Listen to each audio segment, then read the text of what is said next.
said, "I love you." And that's the last words that I ever spoke to her. We didn't know what had happened. Kelsey was just gone. The clock's ticking. We were just praying she's still alive. You see a flash of a figure come up from behind her. Kelsey's not necessarily all alone. It's just like your heart just drops. Just tell me where her phone is. Just where is it? Pardon my French, it was really an oh shit moment.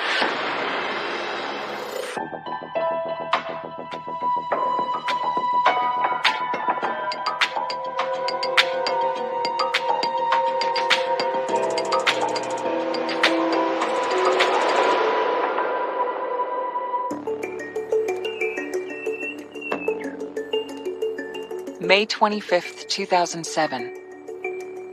Overland Park, Kansas. 18-year-old Kelsey Smith is graduating from Shawnee Mission West High School. I remember the day clearly when Kelsey graduated. We were very proud of her. My name is Missy Smith, and Kelsey Smith is my daughter. Her boyfriend, John, had an air horn, and when she walked across the stage, he had hit the air horn. There was a lot of noise and clapping and stuff. The principal asked her, "Is that your hooligan family?" And she was laughing and said, "Yeah, that's them." I'm Greg Smith, and I'm Kelsey's dad. You know, I was happy that she graduated. I was happy that she hit that milestone. It was a neat night to see that.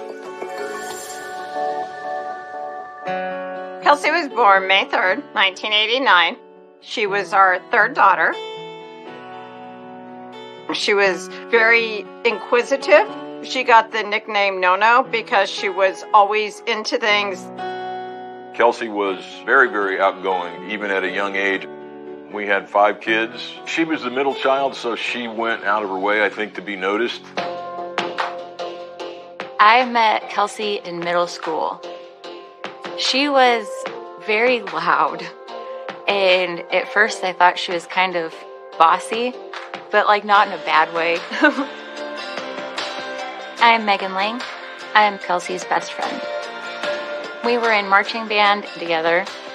We both played clarinet. It was a lot of fun. Every year, the marching band played at halftime at the football games. She took a lot of pride in that.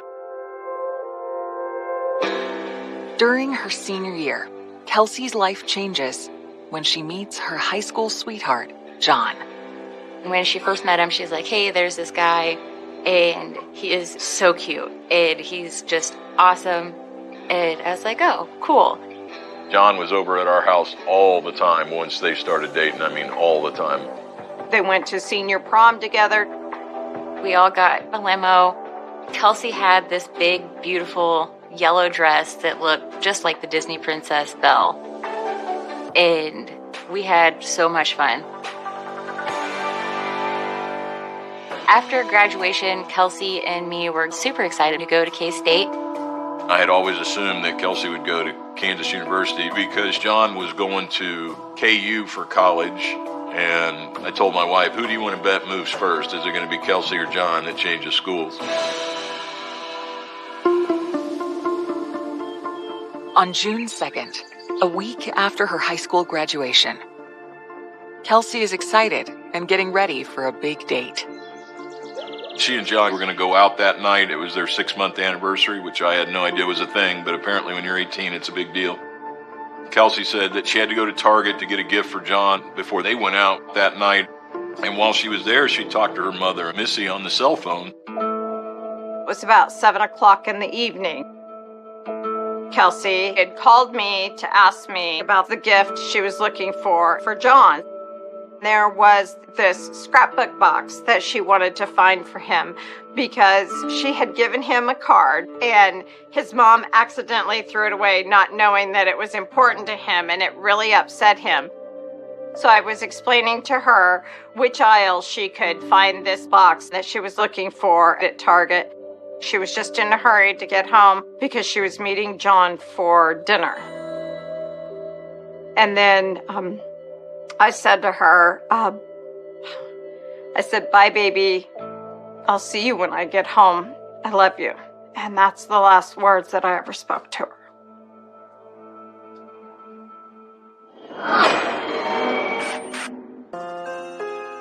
A short time later, a little after 7 p.m., Kelsey's boyfriend arrives at the Smith family's home. John came over to the house to pick her up for the date. He was so excited, but Kelsey wasn't there. Started calling and texting. But she's just not answering, and I just knew something was bad. A veteran police officer, Kelsey's father doesn't waste any time trying to find her. Kelsey's older sister, Lindsay, and John got in a car and went out looking for Kelsey. In the meantime, I started calling police departments and asking, "Hey, have you had any accidents or traffic stops with this car or whatever?" And I remember Lindsay calling and saying, "Hey, Dad, we found her car. It wasn't at Target. It was at Oak Park Mall across the street. Kelsey wasn't there. It was just her car." We knew something was wrong. And then Lindsay said, "John wants to get inside and look around." I said, "I don't care if you have to tackle him. Don't let him touch the car. I'm calling the police." Patrol officers respond to the call at 10 p.m. I'm retired Detective Sergeant Bob Miller with the Overland Park, Kansas Police Department.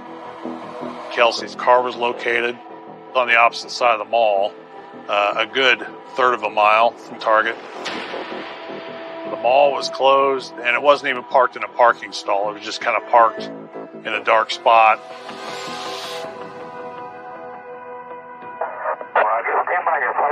After the police met us, they immediately treated the car like it was a crime scene. Her purse was found in the car, but her cell phone and car keys were missing.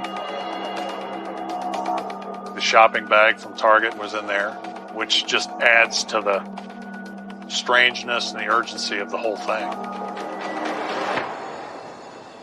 And then the police noticed something was hanging out of the trunk. It was like a paper strap or something. It set off all kinds of alarm bells. My fear was she was in the trunk.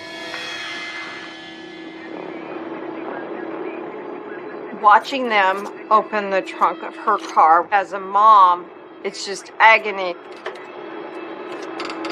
I'm just sitting there holding on to Greg, and he wouldn't let me watch them open it.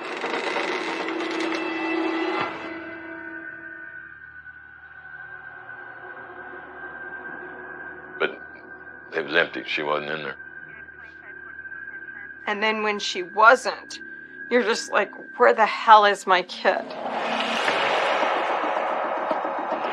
The car was towed to the Johnson County Sheriff's Office Crime Lab, where they started processing for fingerprints and for DNA. And then the police asked us to come down to the station to be interviewed. I'm Detective Candace Bridges, and I work the Kelsey Smith case. When I first arrived at the station, Kelsey's family was there. Her boyfriend, John, was there as well. Everyone was on a heightened sense of alert. Kelsey was, by all accounts, a good kid. Her father, Greg, was a law enforcement officer himself, so he knew when to raise a red flag to let us know this was something serious. They brought us into an interview room, sat us down in there, walked out, closed the door. I looked at Missy and I said, "You know why we're here, right?" I said, "We're suspects." The Smiths tell police that Kelsey left for Target around 6:30 p.m. and was supposed to meet John sometime after 7.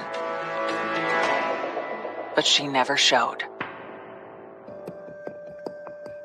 The timeline lets us know what she did before she went missing, which may sometimes hold the key as to why she was missing. And that became more important when we interviewed John a little bit later. John told us Kelsey's very excited about going off to college. But what John says next catches investigators by surprise.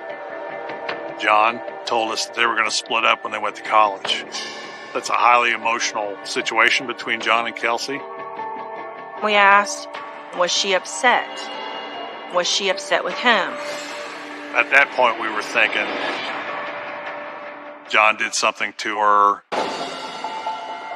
The race to find Kelsey. First 24 hours pass and you become more anxious. Clues buried in Kelsey's final moments. We were dumbfounded. I just lost it. I just fell apart. And a suspect's chilling statement. And he goes, yeah, I saw her. She had great legs. And just my skin started crawling at that point.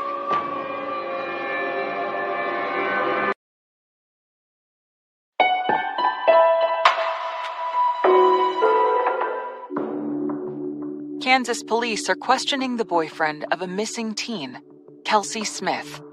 At that point, we were thinking she's upset at her boyfriend, John, or John did something to her. We asked John, did he know anything that might tell us where she had gone? We went pretty hard at John with the questioning. Because clock's ticking. But John says he has no idea where she is, or why she never showed up for their date that evening. And then John showed us his phone. We were surprised. I mean, kids don't like to show their phones. We learned that he was texting Kelsey's phone and trying to get her to answer. We expected at least something from her saying, not now, or, something to turn him off or shut him down. But there was nothing. To validate the story, investigators request John's cell phone records, which confirm that he was in fact waiting for Kelsey at her home at the time she went missing. So that's pretty much what helped us clear John. Authorities request Kelsey's cell phone records as well. We wanted to know the last calls that Kelsey had made. Had she talked to somebody? Had somebody called her? So we set out to get her phone records. But we were told they were unavailable because they would require upper management to release them. And as the wife of a police officer, I just found it unbelievable that I had so many obstacles. The phone was in my name. There was no reason for them to not do it. Just tell me where her phone is. Just where is it?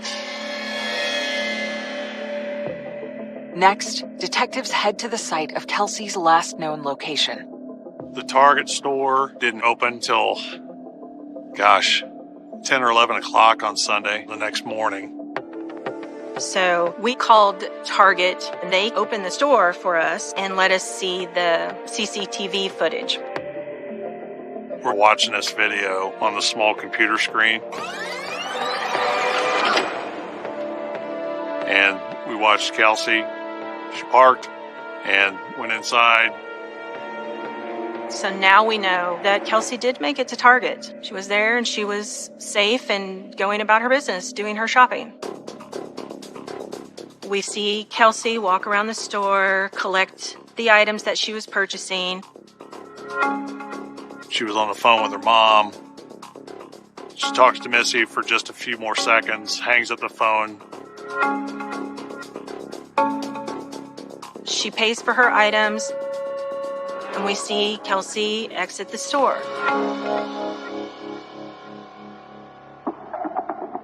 The video shows Kelsey walking out through the doors, and then the next view is the camera in the corner of the parking lot near where her car's parked. The outside video shows Kelsey walking to her car, putting her items in the passenger side door, and getting in the driver's side door. Then she drives away.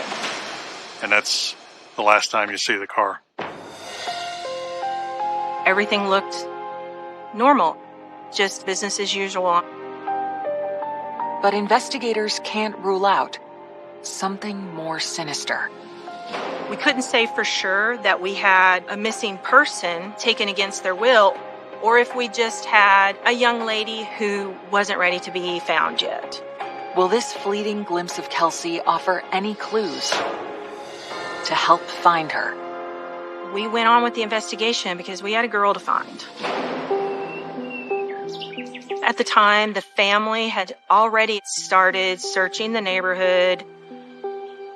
We still have no idea where Kelsey is, and that was a really scary feeling.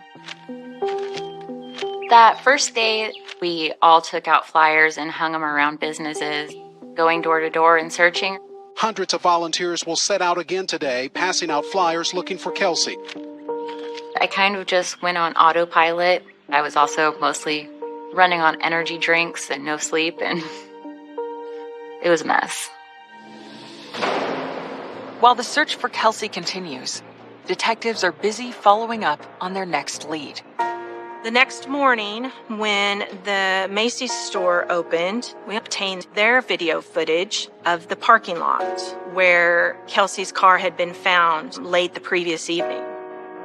It is VHS tape, so it was pretty poor quality. It's so grainy and it's dark, and the only light in the picture is the low watt lighting in the parking lot. And then a little bit after 9 p.m., you see the headlights of Kelsey's car coming in and then parks in the dark. Then you see the door open,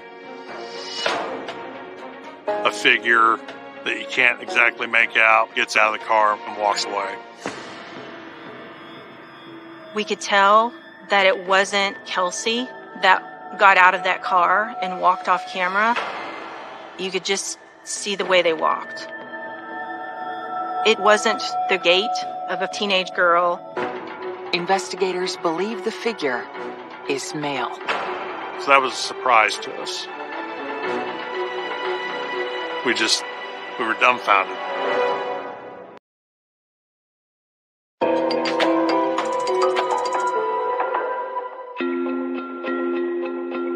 After Kansas teenager Kelsey Smith goes shopping, she never returns home to her family. It wasn't considered officially an abduction or a missing person. It's just she hadn't come back. Suspicious circumstances. I remember in the morning, after the first day that she was missing, I remember getting up and going in the shower, and I just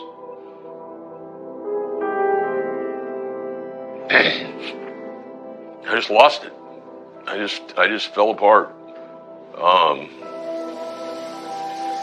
That was really hard.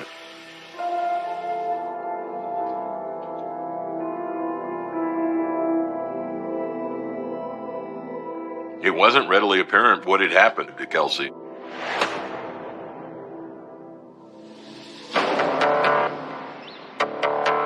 But the day after her disappearance, investigators observed something disturbing. Surveillance footage of an unidentified man parking Kelsey's car 2 hours after she went missing. So we knew right away that kind of ingrains an acquired sense of suspicion. Authorities then give added scrutiny to the footage that may contain Kelsey's final moments, in search of any sign of the male figure seen driving Kelsey's car. My boss was a big tech guy, so we had a big command center with all these big Proxima projectors, and you could blow it up on a wall that was 15 by 12. Rather than viewing it on a CCTV screen, which is a smaller screen, this time we watched it again with a different perspective. She goes to the store, she comes out the doors, and she's walking to her car. She puts her items in the passenger door and then walks around the back of her car. We expected to see her get in the car, back out, and drive away, just like we had seen on that small computer screen. Then, just a split second before she shut the door, you saw a flash. The second you saw that flash on the video, I felt that rush, the room got very hot. At that moment, I believe all of us stopped breathing. You could have heard a pin drop. I remember turning to someone and saying, "Did you see what I saw?" As Kelsey's opening her driver's side door, you see a flash of a figure wearing a white shirt and dark-colored pants come up from behind her. It's very small. It's very hard to see. It's blurry. We believe the blurry figure was forcing Kelsey into her car. We then knew this was much more serious than we thought. Pardon my French, it was really an oh shit moment. At that point, we realized we had an abduction. But police still need to figure out who abducted her and why. By piecing together the collection of Kelsey's final moments, investigators hope to uncover what happened. We went back to the inside Target video and watched it again to see if we could spot anybody wearing a white shirt and dark-colored pants. We literally watched everything frame by frame. I forget how many hours of footage Target gave us. Hundreds. It was overwhelming. What we discovered is Kelsey's not all alone inside the store. She's being watched. When Kelsey enters the frame, shortly after you see this male enter the frame behind her, and this happens repeatedly. Every time Kelsey walks down an aisle, you see him walk down the aisle. He's watching her. You've seen the National Geographic shows where the predator is circling. That's what you see.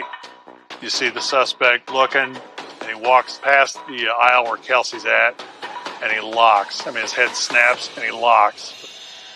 Unfortunately, Kelsey's preoccupied. She's talking on the phone, and she's just not aware of what's going on. He sees Kelsey move towards the checkout lane. As Kelsey's paying, he exits the store. The camera angle's perfect as he's walking out the door. You can tell he's in his 20s. He's got a goatee. At that point, we knew we wanted to identify this person.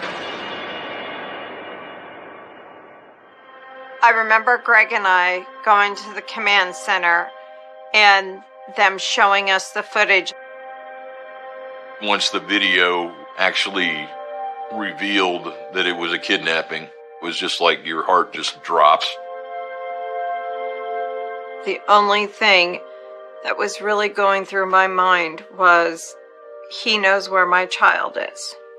I needed them to find him so I could find her. We were just praying that she's still alive.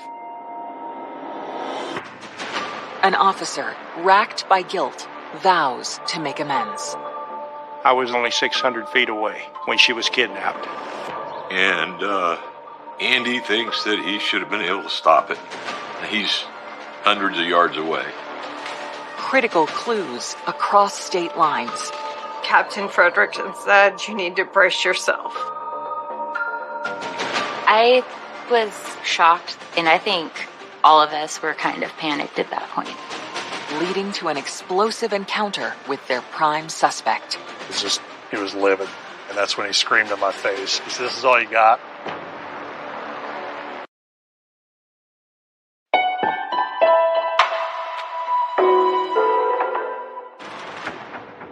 After combing through surveillance footage, investigators identify a suspicious white male who is following Kelsey Smith and may have even kidnapped her. Once we identified our suspect, we went to the media to help us find him. Police are chasing hundreds of leads looking for this man, a person of interest, they say, seen on the same store camera leaving Target moments before Kelsey. I was shocked, and I think all of us were kind of panicked at that point.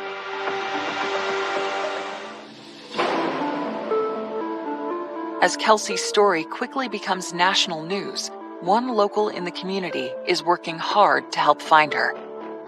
I'm Officer Andy Black of the Overland Park, Kansas Police Department. I was the liaison officer for Oak Park Mall, and on the day of this case, I was actually working there off duty. The evening Kelsey disappeared, I was doing the habit of smoking a cigar, taking a break outside the corner of the building, and that's when it happened. I was only 600 feet away when she was kidnapped.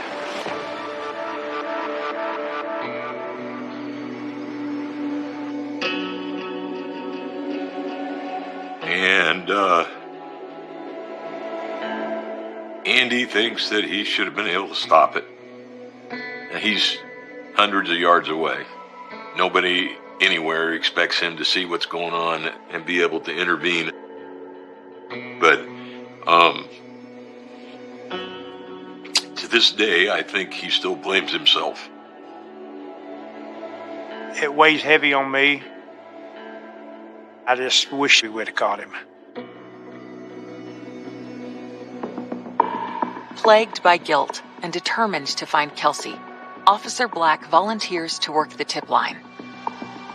As soon as the suspect comes on the TV and throws up the 800 number, we're overwhelmed with a huge amount of calls, but the majority of them weren't valid. As calls continue to come in, one tip stands out. We got multiple calls on an individual by the name of Edwin Hall. That name went into the log of all the other names that we had gathered from the TIPS hotline to track down and investigate. The first thing that we do whenever we got a name is we see if we can find a driver's license photo of that person so that we can indeed verify if they match the description of who we're looking for. And Edwin very much matched the description of the person from the Target video. So Edwin Hall was put to the top of the list. He was a local resident with a couple of different addresses on file. We ended up going to an old address that he no longer lived at. So we couldn't find him. But law enforcement soon homes in on another suspect. We got several calls calling in to say that that individual resembled someone they knew by the name of Jack. As you can imagine, just having the name Jack in a metro of over 1 million people, that's not necessarily going to be your best lead to track down. Authorities have 2 potential suspects, but can't track either one of them down. Then, on June 6th, 3 days after Kelsey's kidnapping, investigators catch a break when another tip comes in to Officer Andy Black. I got a call from a lady, and she said, I know that guy. She told me that he went by the name of Jack, and he lived in the city of Olathe. Once authorities receive Jack's address, they immediately head to his home. When they arrive, they're surprised by what they find. As they pulled up, they see this person packing boxes into the back of this vehicle, looking like they're getting ready to leave. The man confirms that his name is indeed Jack, and tells detectives that he was just getting ready to leave with his wife and 4-year-old son on a trip. We didn't want to take the chance that he was going to skip town. So at this point, the suspect actually willingly comes into the station. With the clock ticking, authorities now only hope that they've caught the right suspect. I got a phone call from my boss saying, hey, this guy, Jack, he's coming in for an interview. I need you back here now. So we were beelining back to the station.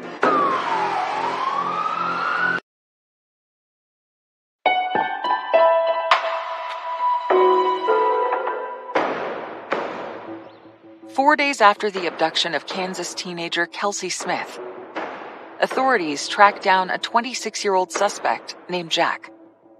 When questioned, he reveals something surprising. As he's being interviewed by investigators, he admits that he goes by the name Jack. That is his nickname that he's given himself. And then he gave his birth name, Edwin Hall. So that was a surprise to us. Investigators realized that Edwin Hall is the same person that the tip line had received numerous calls about, and that detectives have been trying to track down.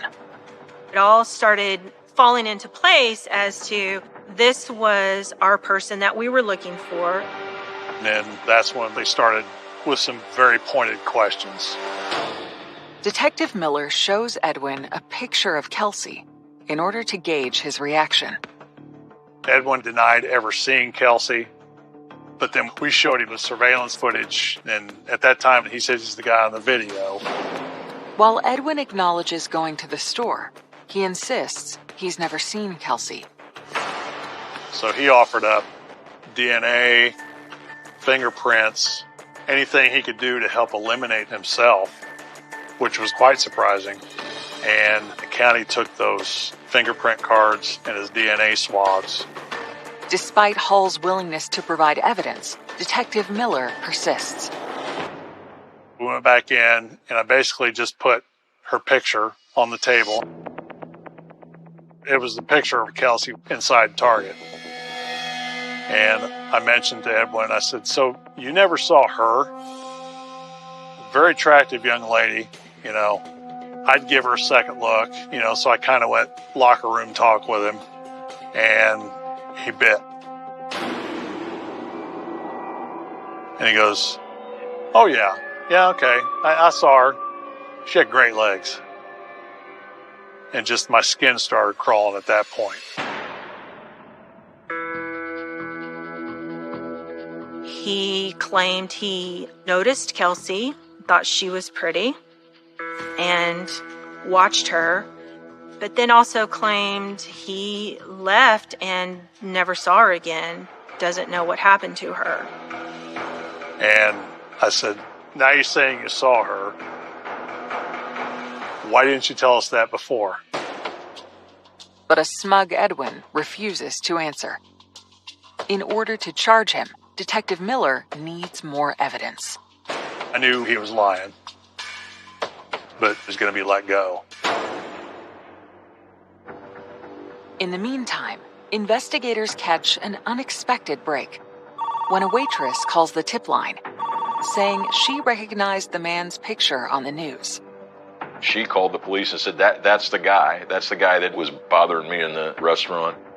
The suspect, he went in there before he kidnapped Kelsey, and he was being real rude to the waitress that really upset her, and the manager asked him to leave the store.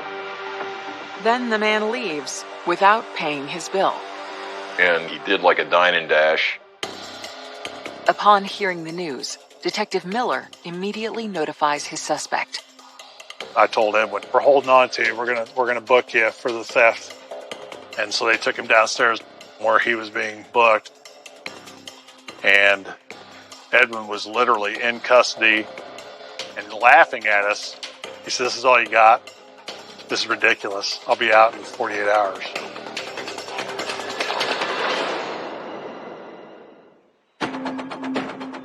Meanwhile, across town, investigators are following up on a critical new lead. As soon as Kelsey was reported missing, we immediately started requesting her cell phone records from the wireless carrier, but we were told they were unavailable. We continued to request the records, but it was 3 days before we got them.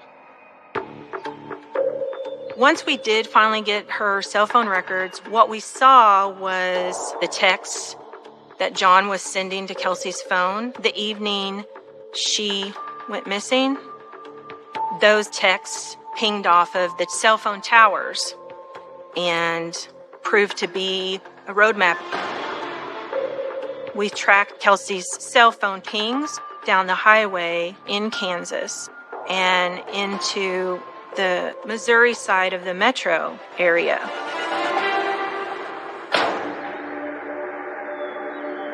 The final peeing on her phone was in a wooded area known as Longview Lake. It's a public park where people go to, hike and walk their dogs. And so that's where we concentrated our search for her. 45 minutes into their search, they make a gruesome discovery when they find a female body that was hidden from view. She was covered with branches. Her clothes had been taken off. She had a nylon belt around her neck. It appeared as if she'd been strangled with that belt. Although they'll need a DNA test to be sure, the body fits Kelsey's physical description. Then we realized that she's been the victim of a homicide. So now we go into full investigative mode of building our case.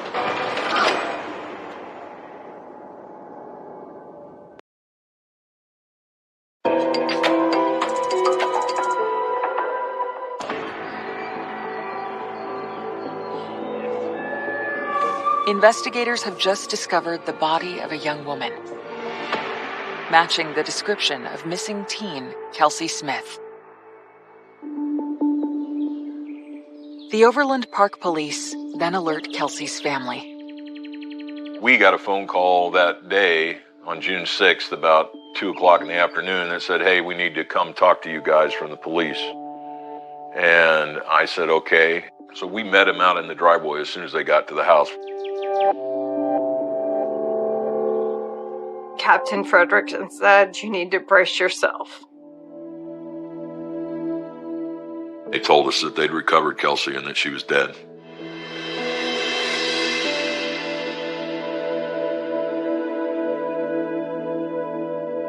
And I just started screaming, not my Kels, not my Kels.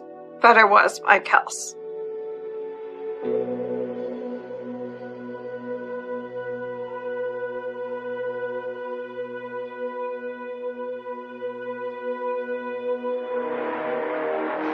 DNA testing later confirms the family's worst fears. The victim is Kelsey Smith.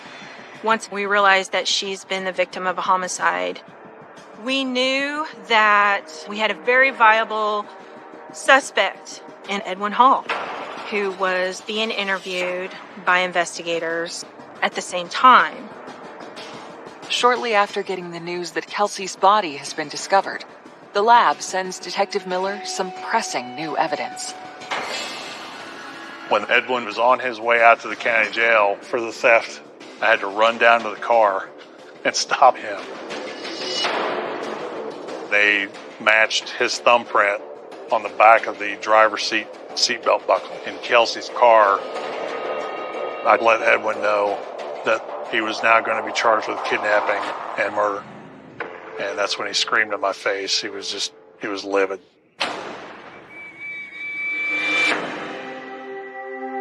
The next few days were just a blur. We were heartbroken, but there was also kind of relief that we had actually found her.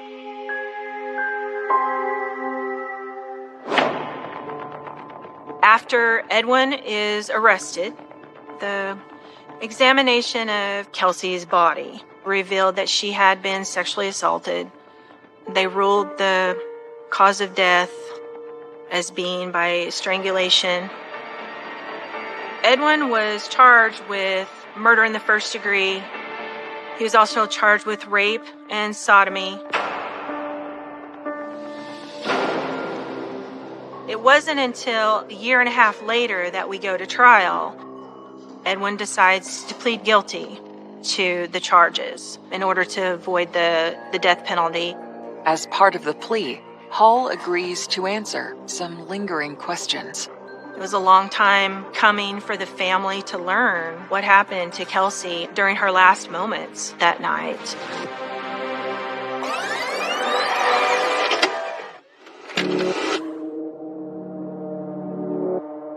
What he told us was that after he sees Kelsey, then from that moment on, he was hunting her. We ended up finding out it was kind of a violent takeover. He rushes in with this pistol and shoves it in the back of her neck. And his words to her was, "If you cooperate, I won't harm you. I just need you to drive." A terrified Kelsey complies, not realizing her life would soon come to an end. Edmund Hall was sentenced to life in prison with no possibility of parole. Justice had been served. I'm very grateful to everybody that worked the case because they all did a great job.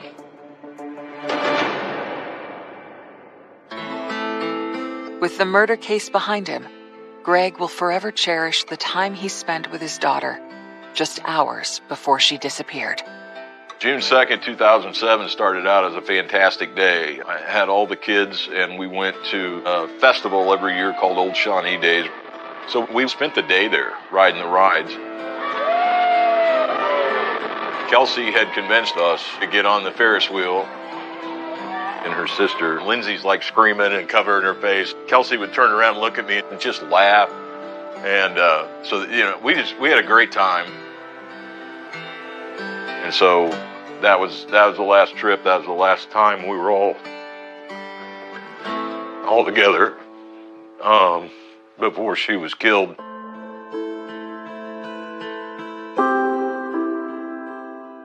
As for Megan, she'll always miss her best friend. Getting married was really hard without Kelsey. And literally right before I walked down the aisle, Missy brought me this little charm thing to hang on my bouquet that had pictures of me and Kelsey on either side. And then I ugly cried really hard. She's like, "No, like, don't do that." So she was definitely incorporated. Missy will always be grateful for the moment she shared with Kelsey just before she disappeared. And I was fortunate enough to talk to Kels. She was at Target. She's getting this gift for John. I said, "I love you." And that's the last words that I ever spoke to her.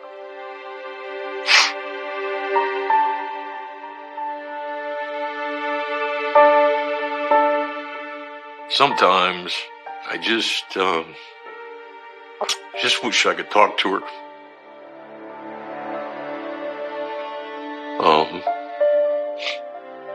I miss her. I know she knows that we miss her.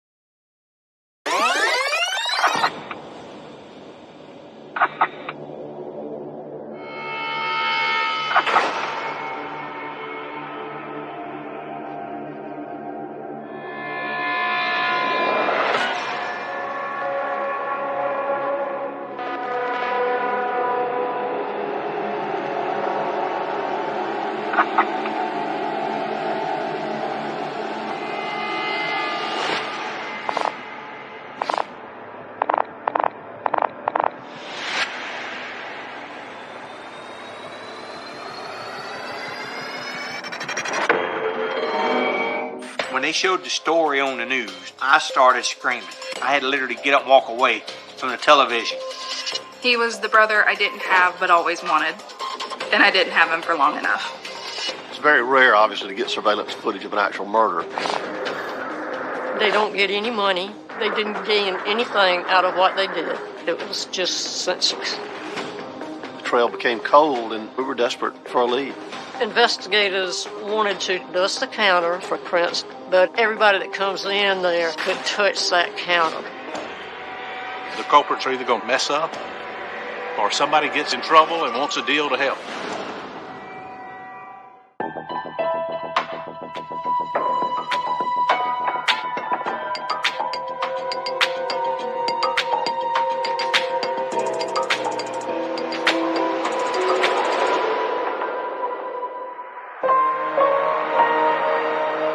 It's fall 2004 in Richland County, a sprawling region in the center of South Carolina. 24-year-old Willard Grandstaff is hard at work at the Kangaroo Express convenience store. He worked all the time. It seemed like he never had a day off. I'm Lexi Reister, and I'm Will's cousin. Will ran the cash register at the Kangaroo.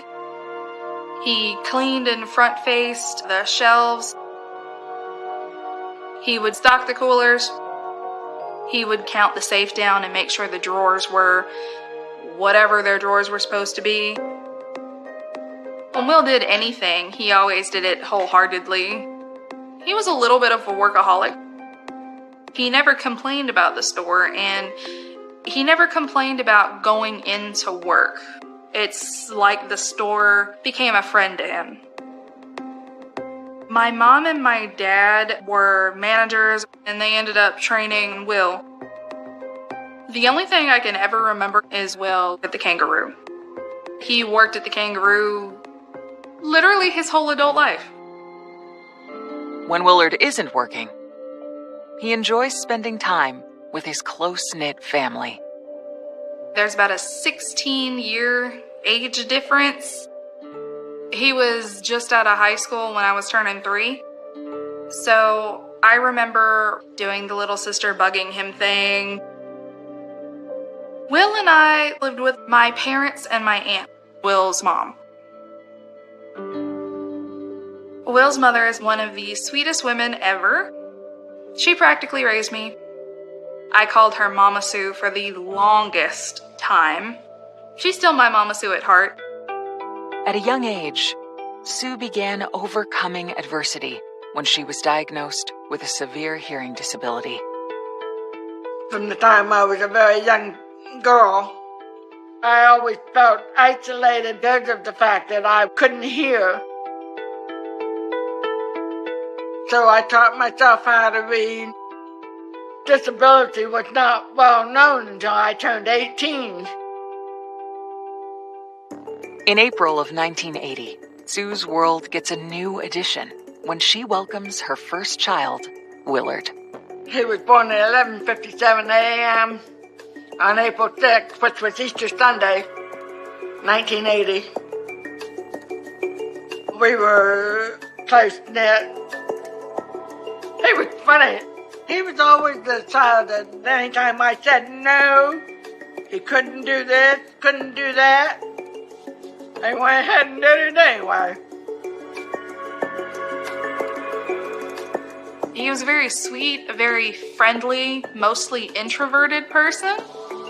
He liked just the little geeky things. The video games. He did read the Harry Potter books as they came out. He was a huge nerd. In 1996, at the age of 16, Willard and his family moved to South Carolina. I am Robert Cribb. I got to know Willard Grandstaff at high school in the spring of 1996. I was coming out of my class one day, and I saw this boy standing there, and I said, I'm going over and speak to him. He looks like something's bugging him.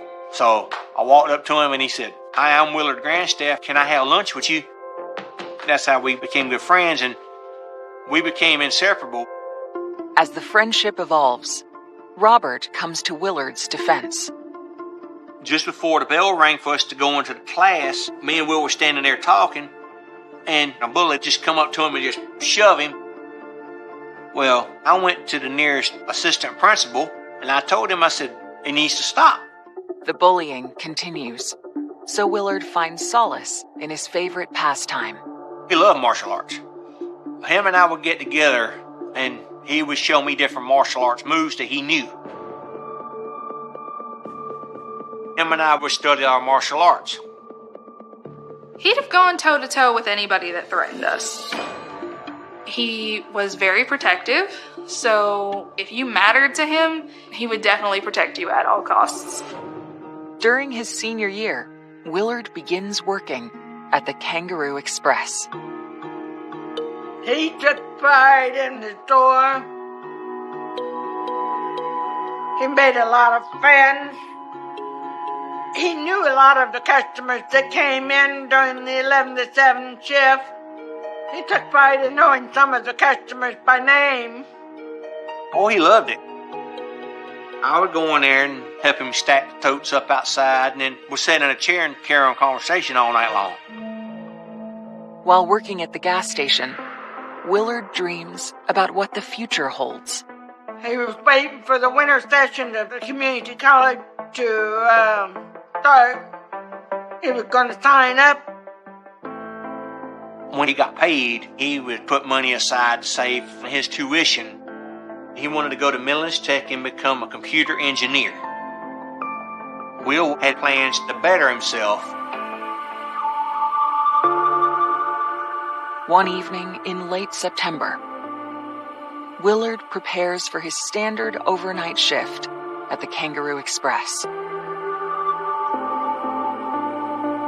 I took him to work that night.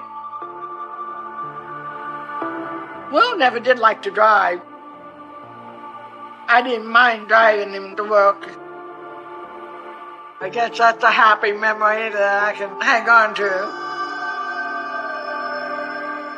Sue drops off her son, unaware that this is the last time she will see him alive.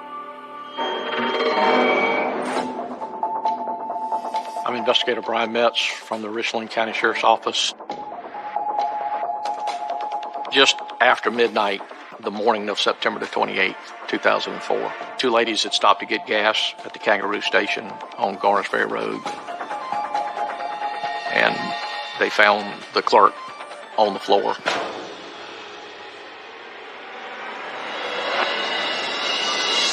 With blood around his head. Critical clues buried in Willard's final moments. The accomplice was laying in wait. They knew he was somewhere. An inside tip suggests a surprising motive. To go take that next step into murder is unusual. It's starting to look like there was some type of beef or argument with Willard. And an unlikely witness unlocks the crime. In this particular case, he was at one tip that possibly changes everything.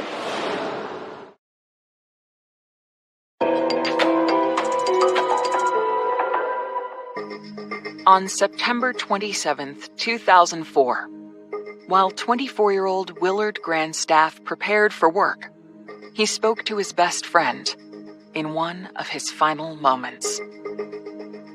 I told him, I said, Will, you don't need to go to work. I got a funny feeling something's going to happen. I don't like Will to be out working after dark because I don't trust people out there. He said, Robert, I have to go to work. There's nobody that can work my shift for me. But Willard didn't have a lazy bone in his body. Well, I couldn't talk him out of it, and he went to work. He said, I'll call you at 12:30 a.m. to let you know that I made it to work safe. Well, 12 midnight come, 12:30 came. I'm laying in the bed waiting for the call. My phone never rings.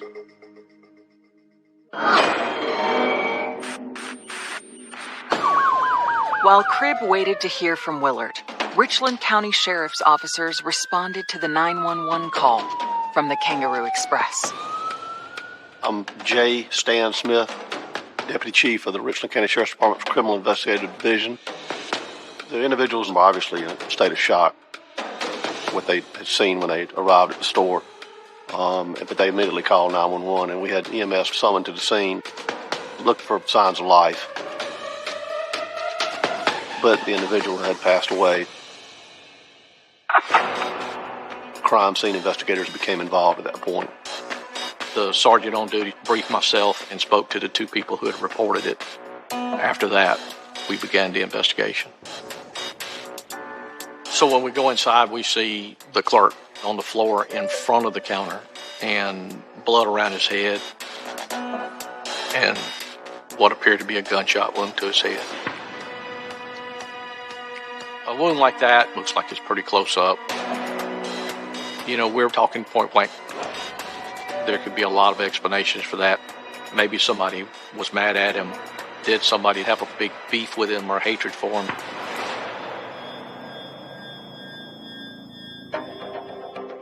The had identification on him, and we were able to make contact with the management of the store relatively quickly. So we confirmed his identity through management. We were able to identify that the clerk was Willard Grandstaff.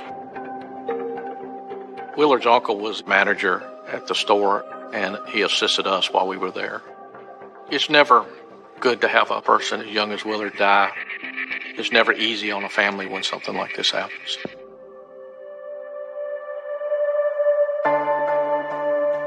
I busted out crying and screaming and yelling and hitting everybody that came anywhere near me because I didn't want to believe it. I went into a severe, deep depression. I didn't want to do anything, and all I wanted to do was be with him. I was 6 when Will died. He was my absolute best friend. I don't know if I truly had a concept of death that time, but I knew he wasn't coming home. To piece together what happened to Willard, investigators and crime scene technicians process the scene. Some of the display racks in front of the counter had been knocked over. Appeared to have been some type of struggle. The crime scene unit informed us that they had found a .380 caliber shell casing. The shell casing, that's very significant in any investigation because, first of all, it tells you what gun you're looking for, and then ultimately, if you recovered a weapon, you could match it ballistically to the shell casing. After bagging the casing, investigators spot something in the storeroom.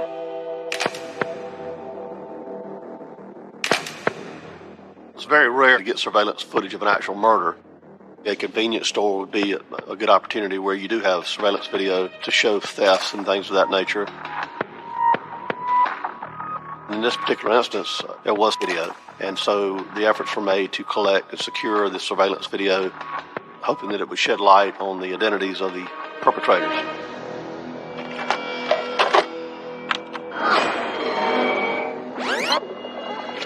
We could see that Willard was doing cleanup in the store and then had gone to the back of the store to stock the coolers. He was busy doing his job. Shortly before midnight, 2 males come in, larger male and a smaller male. Both of them are dressed in darker clothes. Their faces are covered. Both of them are carrying handguns. The larger male is an African-American male. The other one was hard to tell, not enough skin showing. He could have been a light-skinned African-American. He could have been white. The 2 suspects separated in the store. The accomplice was over behind a rack. They obviously did not see Willard when they first came in. They knew he was somewhere, and they figured he would emerge. So the lighter-skinned male goes behind the counter to the cash register, and then there was like a back office. He looked like he was looking probably for the clerk. The heavier-set male stands in front of the counter, I guess more like a lookout. Police continue watching as the masked gunmen move through the store before Willard suddenly emerges.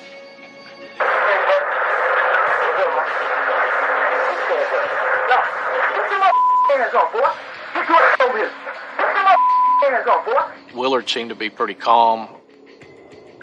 The heavy-set male started demanding money from him and telling him to put his hands on the counter. So Willard refuses to do what he says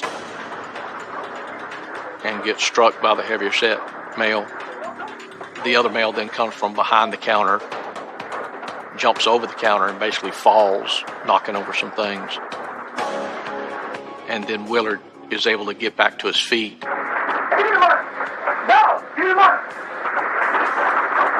They are sort of incredulous as to his refusal. No!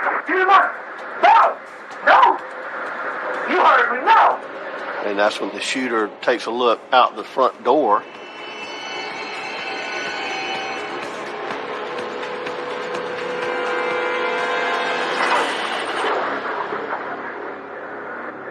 And shoots Willard in the head. The 2 immediately turned to the door and walked out. They didn't run out, they walked out. It was sort of an impulse reaction, sort of like, I'm going to show you type thing is the impression I got from looking at the video. Willard was very brave to do what he did. You don't know the mindset of the person holding the gun. They're desperate.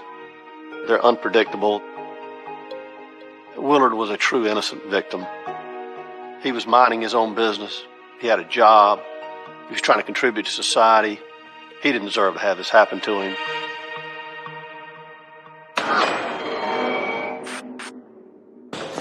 While rewatching Willard's final moments, Metz catches a glimpse of something of interest through the store window.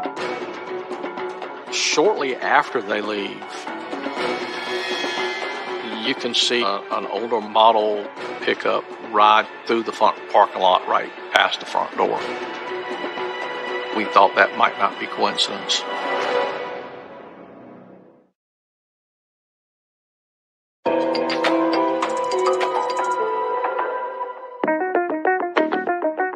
When reviewing surveillance footage of Willard Grandstaff's murder, investigators spot a truck leaving the scene. Could this vehicle be the key to identifying the killers? It was believed it could be the suspect vehicle because of the short time between it circling through and the two suspects entering the store. So in the absence of other information, we had to believe that truck was in play. It's almost too good to be true that it's a coincidence that they just happened to ride through at that point. As detectives collect information on the pickup truck, they notice something intriguing at the beginning of the encounter. I am Rita Schuler, retired special agent with the South Carolina Law Enforcement Division. Another very important thing that the investigators saw was when the slender guy jumped over the counter, he jumped and his palm touched the counter. And they figured, we may be able to dust the counter and get a palm print that we could possibly lead back to him. And we processed the counter area very deliberately in hopes that would produce a latent print or DNA that would help solve this case.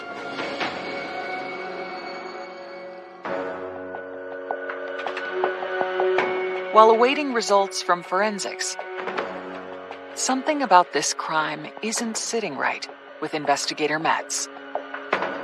The one thing that got me was just the callousness of the way he was shot. It was totally uncalled for. There was no reason behind this. After they shoot Willard, they leave the store. They don't get any money. They didn't gain anything out of what they did. It was just senseless. The close-range nature of the shooting leads Metz to reconsider an earlier theory from the crime scene. When you're looking at a case like this, you have to look at if there was anybody that had some type of beef or argument with Willard. An individual may come in and try to steal a 12-pack of beer, but to go take that next step and to murder the clerk is unusual.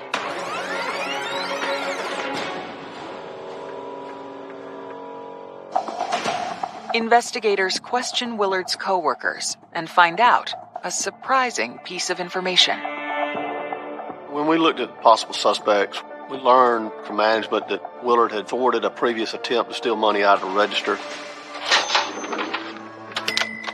In this particular instance, he was successful in defending the store at that point in time. We found that video and we worked on that to see if maybe that individual came back and wanted to retaliate. Investigators compare the features of Willard's assailants to the footage of the prior robbery attempt. We take a close look at him, look at his height, his weight, but his physical characteristics didn't match. Despite the dead end, investigators believe that the close encounter provides insight into Willard's mindset the night he was murdered. It told us a lot about Willard as a person. He was proud of his job and may have given him confidence to stand up against these other two guys. He was not afraid. We got to believe that maybe he was bolstered some by his previous efforts to defend the store. 4 days after the murder, on October 2nd, Willard Grandstaff is laid to rest. I was a pallbearer at his funeral. I walked up to his body, and I'm screaming, "No, stop, don't do this, wake up, let's go home." And I sat down and finally got myself together, and his mom said, "Robert, you need to let him go. He's at rest now. The good Lord needed him for something besides here." We would play pretend games. I remember one time he got me a ring pop, and it was the magic ring. I was like a princess and he was the knight. It was cute. He was the brother I didn't have but always wanted. And I didn't have him for long enough.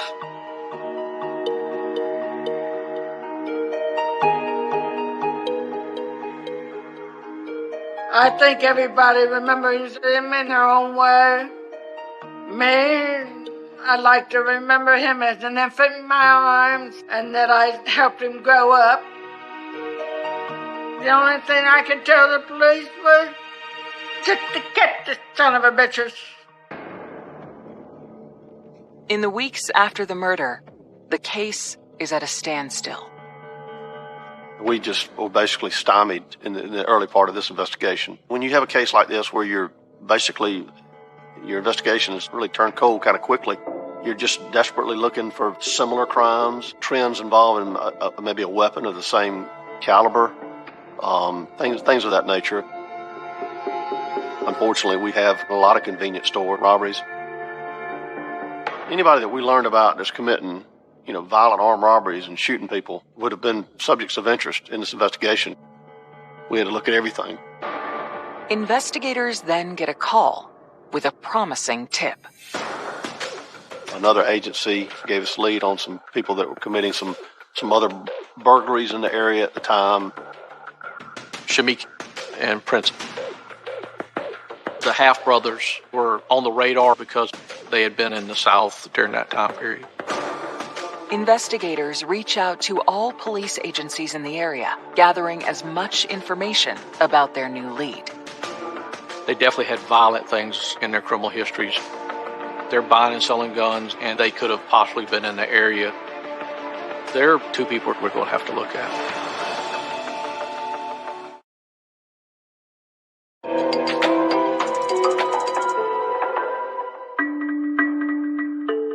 While investigators in the Willard Grandstaff murder wait for detailed reports on their new suspects, they re-examine forensic evidence collected at the scene to see if there is a link. The forensic unit is pretty much looking for everything, and of course, the main things is fingerprints. Well, when you examine the surveillance video, obviously you're interested in surfaces that may have been touched. DNA is so sophisticated now that skin cell tissue can leave what we call touch DNA. But it's very hard when it's a public store like this. Everybody that comes in there could touch that counter. You basically get a mixture of DNA that's unidentifiable exclusively to one person, and it's virtually impossible to isolate it. I'm John Metters, and I was in charge of the prosecution in the murder of Willard Grandstaff. Unfortunately, there weren't forensics, there wasn't DNA, there weren't fingerprints. There may have been one partial palm print, but was not something that law enforcement could use. With no viable forensic evidence, detectives reach back out to the agency that provided the tip. At that point, we'd deal with investigators. We would have them take full body pictures, showing tattoos or anything, and then you start doing a comparison there to see if things match up. Investigators' search for the suspects takes a turn when they receive a new update. We find out at the same time as Willard was killed. The Half brothers were incarcerated in another state. Both of them were caught up north somewhere, At that point, they were eliminated because we knew they were committing crimes at other places at the time that this murder occurred. The trail became cold, and we were desperate for a lead. We were at a dead end. Months after Willard's murder, the investigation is at a standstill, and his family is still on edge. After Will was murdered, I know that my parents made extra sure to lock the doors and double check before they ever went to go do anything. I think they were worried. My mom worked at the store. I wanted my mom to come home. I didn't want her to get hurt. I worried a lot that someone else was going to die. I try not to think about that store, ever. With little else to go on, investigators make a bold move. The sheriff's department decides to air this footage on the news, the local news channels in Columbia, in hopes that someone may identify the suspects or even identify this truck. When you release surveillance video or you make an appeal to the public, you'll take information from whatever source it comes. But not everyone is excited about the release of the surveillance video. I remember they brought the video over, but they wouldn't let me watch it because I was a child, and so to this day, I've still never seen the video. When they showed the story on the news, I started screaming. I had to literally get up and walk away from the television. I started crying, miss him. I wish he was still here. Days became weeks, weeks became months. During that time, law enforcement was working on it, but they were getting leads, they were running down leads. They were still showing the video periodically, keeping it out with the public. But in cases like this, where you don't have a witness, what usually happens is that somebody out there, the culprits are either going to talk and mess up, or somebody gets in trouble and wants a deal to help. In March 2006, their luck begins to change. One of our narcotics agents had made an arrest of an individual named Chris Ellis, who had several priors involving narcotics violations, and this was going to be one that could create some serious problems for him based on his prior convictions. This individual reached out to the narcotics agent who was involved in his case, indicated to him he had significant knowledge about this murder. That was passed on to my lead detective and myself. Investigators agree to sit down with Ellis, who is currently incarcerated at the county jail. They begin by asking about his whereabouts around the time of the murder. Chris Ellis tells us that he's at home the next morning and that the shooter comes back to the house and gives him the gun and asks him to get rid of the gun for him. And describes to him what had gone on, which matched up with what had gone on at the Kangaroo with Willard. He had specific details about the actual crime itself. He knew the actual caliber of the weapon involved, which is very significant. There's one way to find out if Chris Ellis is telling the truth. After Chris's initial statement, we polygraphed Chris. A cold case may go back on the shelf, but there's always a possibility of pulling it back off when something new comes in. In this particular case, Chris was at one tip that possibly changes everything.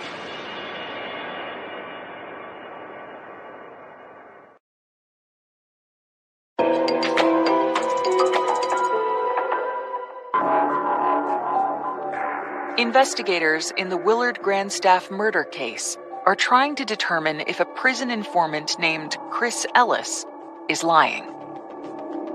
It's very commonplace for individuals who are incarcerated to try to gain some advantage by helping solve crime.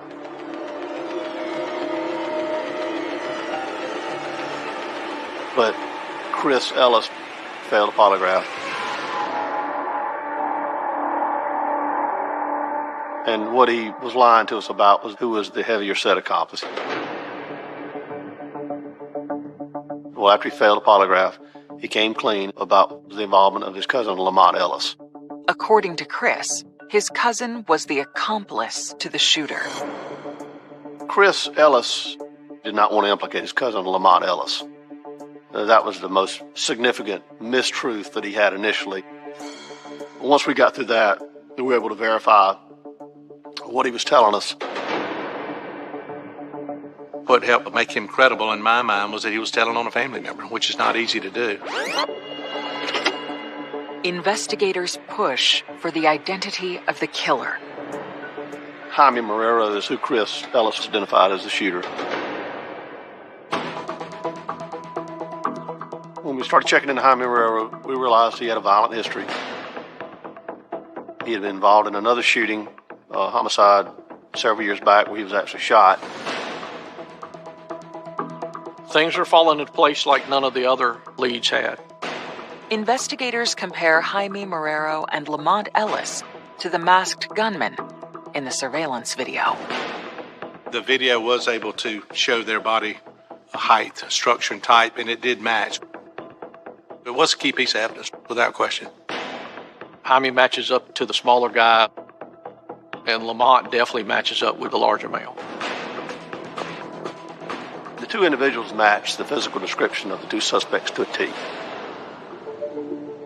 Investigators ask Ellis about the pickup truck seen in the video. We find out from Chris that the truck had nothing to do with the case. We never were able to identify who was in the truck, but they were in one of their relatives' car and had been driving it that night. Now, to build a case against Marrero and Ellis, investigators zero in on a piece of potential evidence.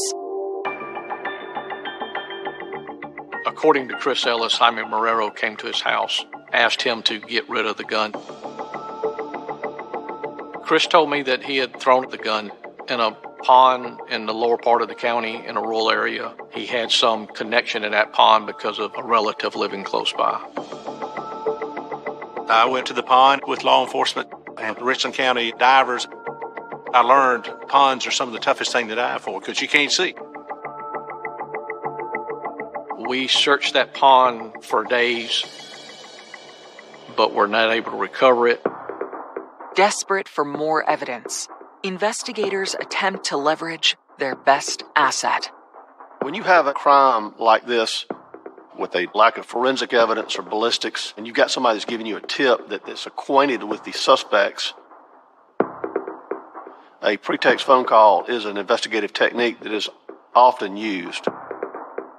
It's a call that we record, and we attempt to get either a confession over the phone or acknowledgement to the crime. We set up a patch call where Chris called Jaime Marrero to see if Jaime's going to say anything incriminating. Christopher was able to get Jaime on the phone, and Jaime basically said, why are you doing this? Why are you talking to me about this on the telephone? If you called me and asked me about a homicide and was implicating me as saying that, tell me about what happened, I'd be telling you, I don't know, I wasn't there. And that's not what Jaime was saying. Which, in our view, was basically an acknowledgement, which was very significant. The content of the conversation corroborated Chris' information immediately. And that was significant to Chris's credibility. Then, the attention shifts to a different member of the Ellis family. Chris's girlfriend at the time was cooperative in the investigation, and she had some degree of influence on Lamont. Of course, Lamont finds out from the others that he's being given up. Communication is made with Lamont, who then calls into the sheriff's department and offers to come in to the sheriff's department. Lamont Ellis sits down with investigators to share insight into exactly how and why Willard died. That night, they had gone out to a pool hall that was right behind the Kangaroo. When they left there, Jaime was talking about doing the robbery. But according to Lamont, when Willard resisted, Marrero lost his cool. Lamont was pretty much upset that Jaime had shot the guy, said that was not necessary. After we got Lamont Ellis's statement and he fully corroborated Christopher's tip, that was enough for us to secure arrest warrants for Jaime Marrero. Willard's family is pleased with investigators' progress, but they find some of the case details shocking. The accomplice that was arrested, Lamont, my mom knew his mom and had kind of seen him grow up. So everyone was kind of surprised to hear that Lamont was involved. In a strange coincidence, Robert Cribb believes the events of August 4th were not Willard and Lamont's first encounter. Lamont was in Will's class. He pushed Will outside, and I said, "No, Lamont, you need to stop and leave him alone." When they told me they had caught the killers, I felt relieved. I felt Will got the peace he deserved. Lamont Ellis is charged with assault and robbery. Jaime Marrero is charged with the murder of Willard Grandstaff. His trial is set for September 2008.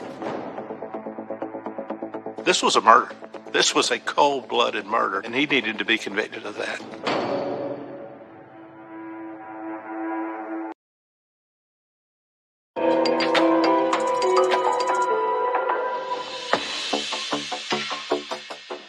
On September 22, 2008, the trial for the murder of Willard Grandstaff begins.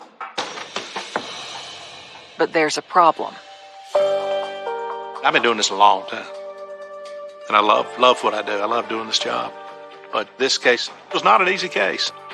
There just was not any evidence, no forensics, no DNA. It was a tough case for law enforcement to crack, no question about it.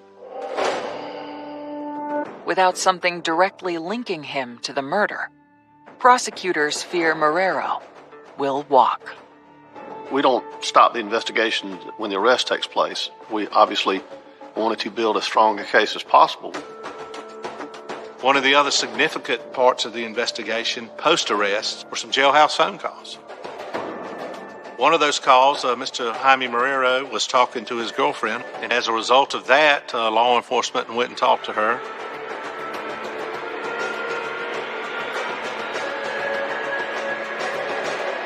She said that he had confessed to her. Law enforcement obviously was excited at that news. Just days into the trial, the prosecution's new star witness takes the stand. You know, some folks are just credible. They just reek with credibility. And her testimony was powerful. And I can visually remember looking at Marrero, and he was actually slipping down in his seat as she was testifying. And he felt it. And I know the jury felt it. And it was just strong, credible evidence. I'm so glad she came forward. It was a good circumstantial evidence case. With her testimony, it really took it up a notch, too. After her testimony, Jaime's lawyer asked the judge for a break. Jaime wanted to speak to family members. And after a period of time, he made what appeared to be a very emotional decision to plead guilty to murder and attempted armed robbery. I told the judge at the trial, these guys have deprived me of a future as well as my son. I said, the only thing I want you to do is deprive them of their future. Lamont Ellis is sentenced to 5 years for conspiracy and 10 years for assault. Jaime Marrero is sentenced to 38 years in prison for the murder of Willard Grandstaff. A plea to murder is a little bit unusual because murder carries a minimum of 30 in South Carolina to life. It's what we call pine box life. So securing a murder conviction, a non-parolable offense, and then getting 38 years, we felt pretty good about that. That video, it'll always be with you. You can never forget it. I actually ride by the Kangaroo every day going to my job and look over there and think about this case every day.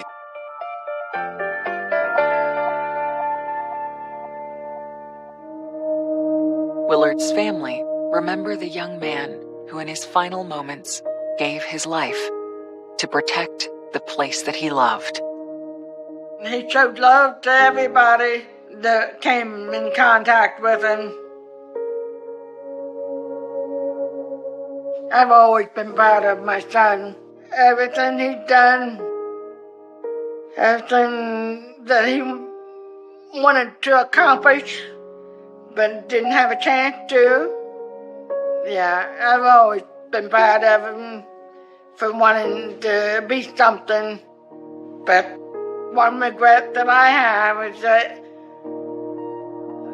that he's no longer around for me to continue being the proud mother.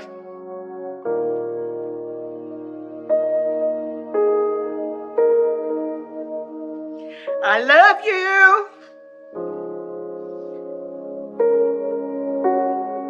And still wish you was here with me, but it can't be. Still to this day gets to me. Knowing that I miss him every day, to wish he was still here to talk to me. I'll walk up to his grave and I'll say, hey, Will, I'll miss you. I wish you were still here so we could go hang out somewhere, go get something to eat somewhere or something. And I could literally feel like he's putting his arm around me, telling me, hey, buddy, how are you? I'm right here with you. And then within 2 seconds, it's gone. I guess his way of telling me, hey, I'm here. I'm glad to see you. I'm doing okay. And I'll believe that till my dying day. If I could do anything, I'd want to give him a hug. I miss his hugs. I still remember his hugs. He gave bear hugs, and they were just the best hugs. He's the person you would have wanted to be friends with. I like how my aunt put it on his headstone. He was a gentle soul. That's what he was. Big friendly giant.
Please help us bring our loved one, my baby, home. There was no question about how or what or why. It was just, she's gone. She didn't walk away. She's not missing. Somebody has it. There are some text messages between Alicia and a young man that raised some red flags with us. She had made arrangements to meet with him that night. Like, my head is numb. I'm automatically thinking that he's the culprit. She said, can you please just come get me? I need you to come get me right now.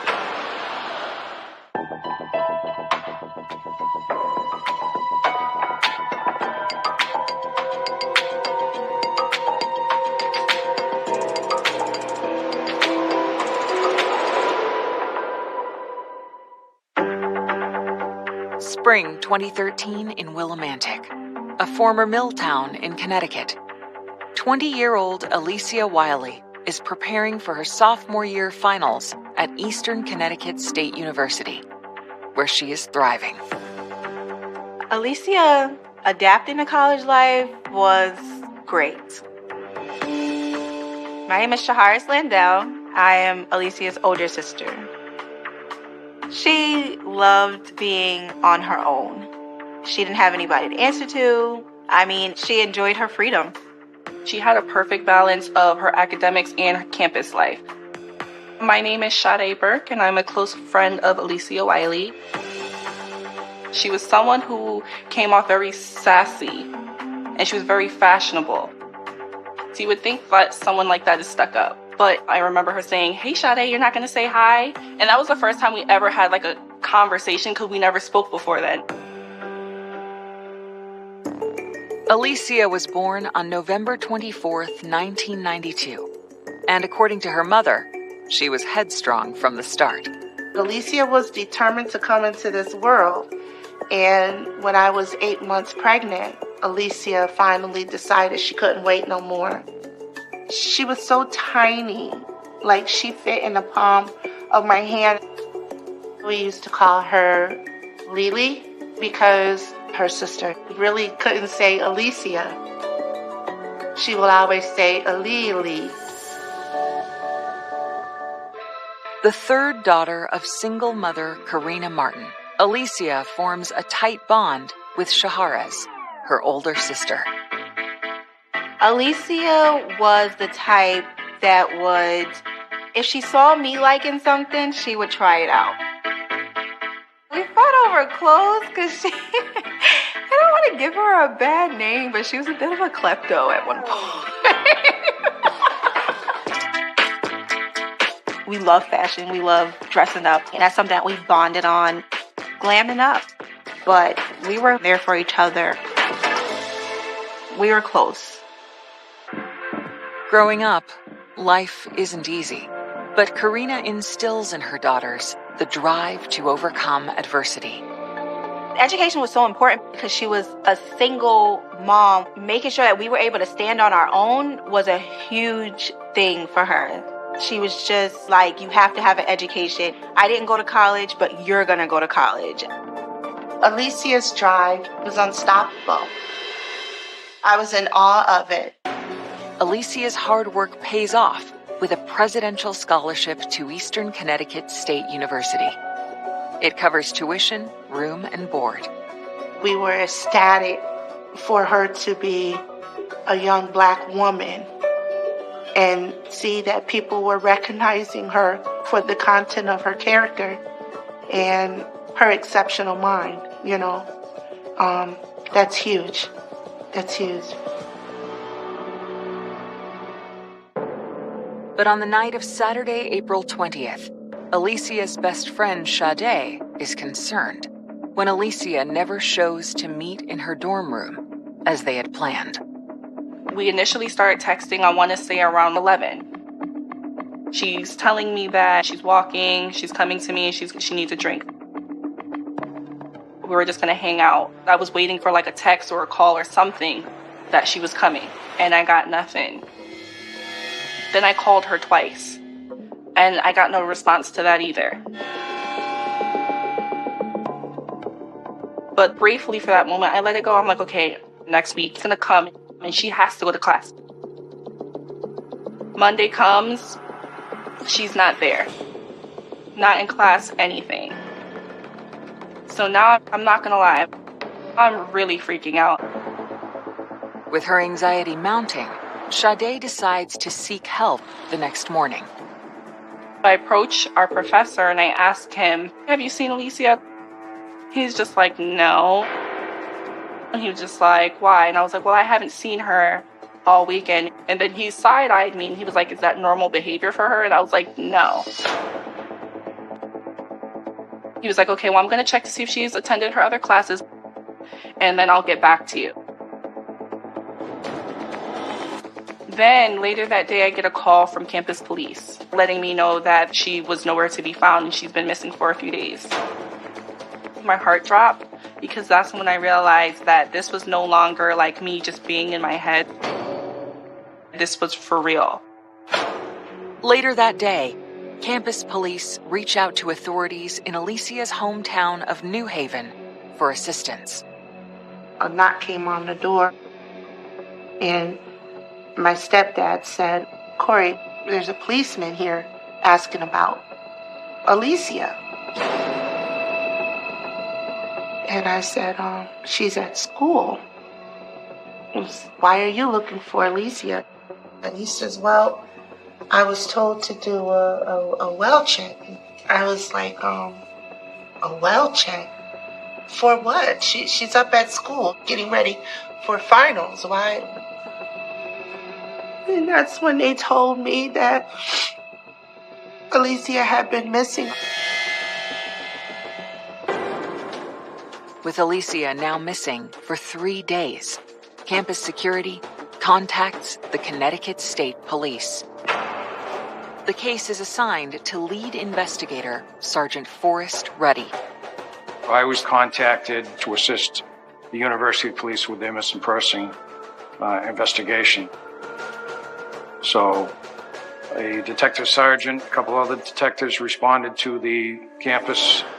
They were assigned to interview her roommates, her classmates, her professors in the classes that she was in. Everyone was saying the same thing. We haven't heard from her in days. So that was a little more alarming, and I get more detectives on the scene.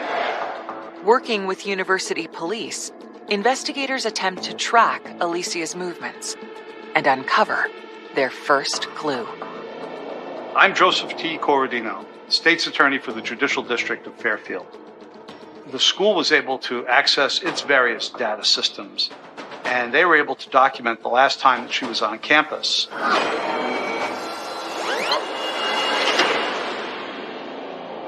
The footage in question shows Alicia on the morning of Saturday, April 20th. We have her on surveillance cameras in the lobby of Ockham Hall, and then leaving the building. We were able to recover Alicia walking out of Ockham Hall.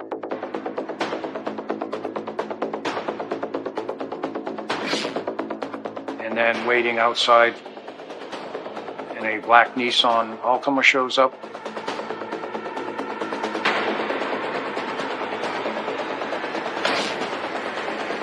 And Alicia gets in there. That raised some red flags with us. Shocking secrets from the past. I didn't want her to think, who else can I trust? So I kept it. What she told me, I kept. Heartbreaking regrets. I was just crying. That destroyed me because it made it feel like she was never coming back. And the quest to decipher Alicia's final moments. She said, I want you to know this isn't the first time this happened. And I was like, what do you mean? The story changed, so we want to gain as much information as we can.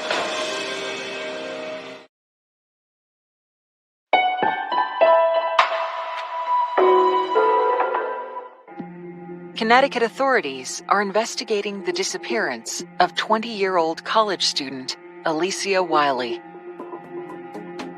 When investigators inform Alicia Wiley's mother that her daughter has been missing from campus for 3 days, she's distraught.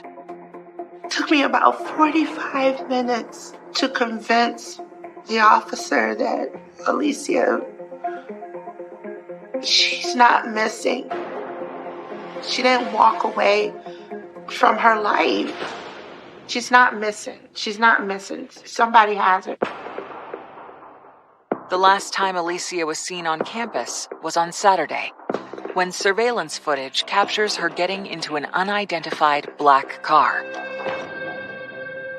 It was obvious to us that she knew who it was.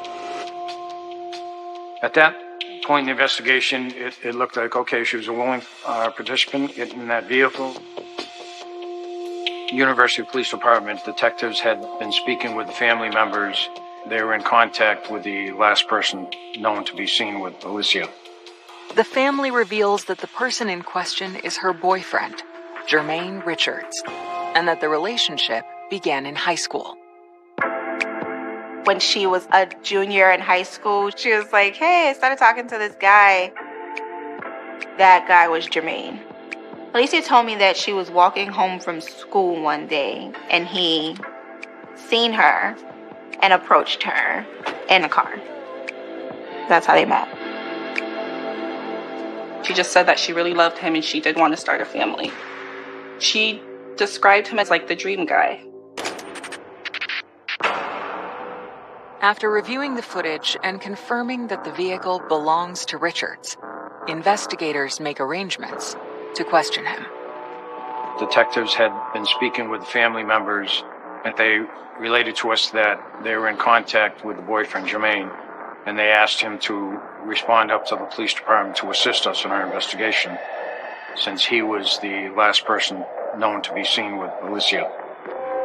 We're looking for help here. We want to gain as much information as we can. Richards tells police that after picking up his girlfriend on campus a little after noon on Saturday, he then drove an hour and a half southwest to Bridgeport, where they spent an uneventful day at his mother's house. Then he told the police he had dropped her off on campus on that Saturday, sometime shortly before 11 p.m. He left her at the Dairy Queen, which is about 2 blocks from the main gate of the campus, and he came back to Bridgeport. According to Jermaine, he hasn't heard from Alicia since dropping her off. So at the time we spoke initially with Jermaine, we looked into his background. He didn't really have that much of a criminal history. The family also had mentioned that he was in the nursing field, healthcare assistant, at home care and things like that.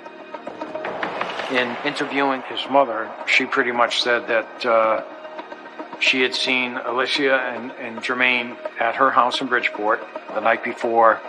They were getting along, didn't seem like anything was wrong, so she said there was no issues.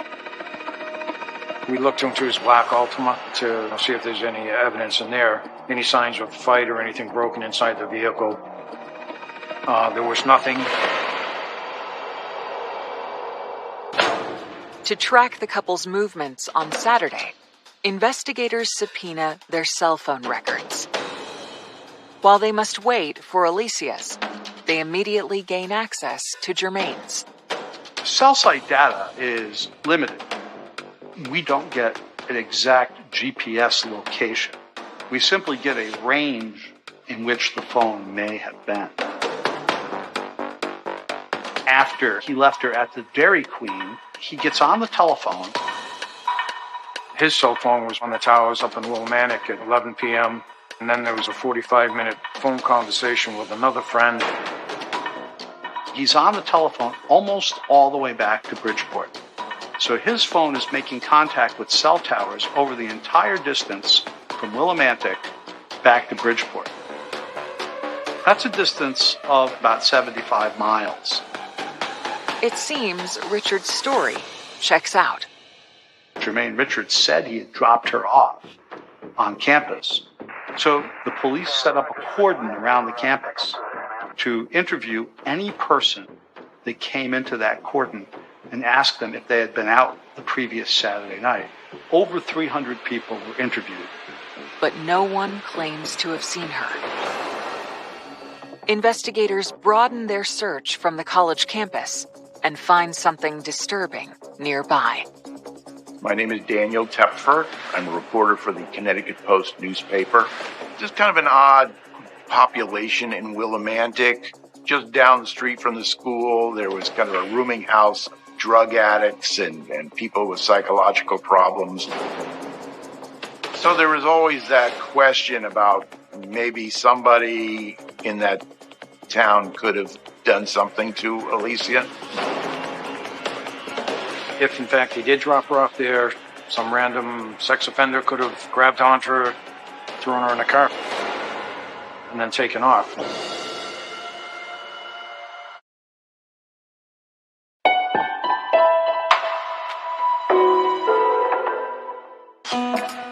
In the days after Alicia Wiley goes missing, investigators are looking into the possibility that she was abducted after her boyfriend claims he dropped her off on Saturday night near campus. If, in fact, he did drop her off there, some random sex offender could have grabbed onto her, thrown her in a car, and then taken off. After searching on campus, investigators look for possible suspects in the neighborhoods nearby. We checked with our sex offender registry, the local PDs, every police department in that area. We spoke to all of them. Everyone was alibied out. Then, investigators get their hands on Alicia's cell records and begin studying the data. Working with the cell phone towers in triangulation where the phones would plot, and kind of gave us almost like a breadcrumb of where her activities were. In addition to those locations, we also had text messages back and forth with Alicia and her friends and her family. There was text messages from Alicia's phone, and it's bouncing off the towers that are right around the university. Based on the timestamp of her texts, investigators discovered that Alicia was communicating with Sade while she waited for Jermaine to pick her up. So for the first time, state police seek out Alicia's best friend. A week after alerting campus police that Alicia was missing, Sade is anxious and confused and in a state of denial. A lot of it was happening when I was still trying to attend classes, or when I was locked up in my room, trying to process it all. But I didn't realize it was serious until I got pulled out of class to speak to a detective. And I was just well, you're pulling me out of class. This is serious. So I'm just my head is just nowhere at that point. My head is numb. I don't know what to think anymore. Detectives ask Sade about the text messages she and Alicia exchanged on the day she went missing, which started that Saturday around noon. It was normal for me and Alicia to text all day, every day, because we always had things to talk about. So I was letting her know how everything was going, and we were just kind of cracking jokes. Alicia then reveals something unexpected. Then randomly, she said that she's over the relationship and she wants to be done with Jermaine.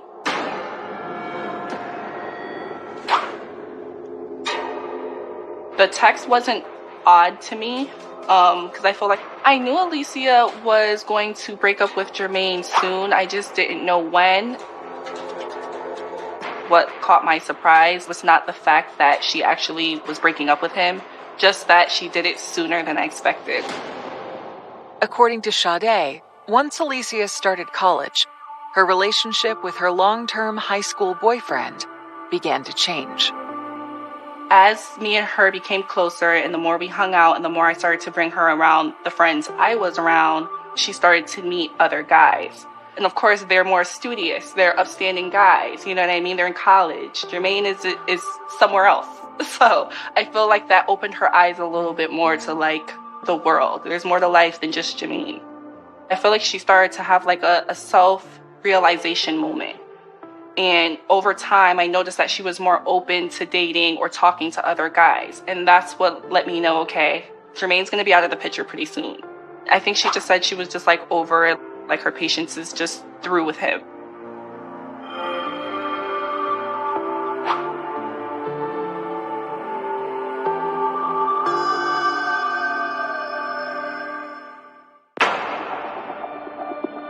Sade tells police that she didn't hear from her friend again until later on that night, around 11 p.m. She's telling me that she's at Dairy Queen and she's walking, she's coming to me. And the text said, "It's over, I'm coming over, I need a drink." And I just replied with okay. Anxious to hear about the breakup, Sade anticipates Alicia's arrival, but she never shows. It's weird that she didn't reach back out to me. She said she was coming and never showed up. Something's not right, something's off. The 11:03 p.m. text to Sade is the last communication from Alicia's phone. Alicia's phone is bouncing off the towers that are right around the university and the town of Willimantic. But then the phone stops and nowhere to be found.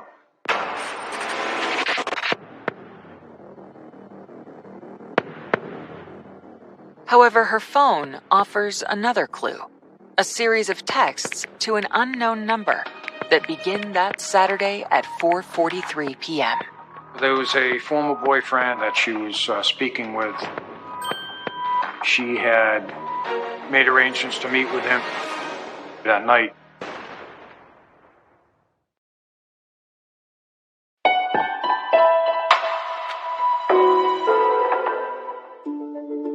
Investigators in the Alicia Wiley disappearance case discover that while she was spending the weekend with her boyfriend, Jermaine, she was communicating with another man. There are some text messages later in the afternoon between Lily and a young man that she had known before becoming involved with Jermaine. And in that set of texts, she suggests that perhaps he could come over that night and asks what time he's getting off work. And they went back to talk to him just to see if he had any information on where she could be. The young man tells police that Alicia's text messages stopped late Saturday afternoon, and he has not heard from her since. He showed some real concern for Alicia's whereabouts. I mean, he's really seemed that he really wanted to know and wanted to help. He gave us a story, we followed through with it, and his story checked out. That young man worked at a restaurant in New Haven until 11 o'clock at night. According to Jermaine Richards, at 11 o'clock at night, he had just dropped Lily off back in Willimantic.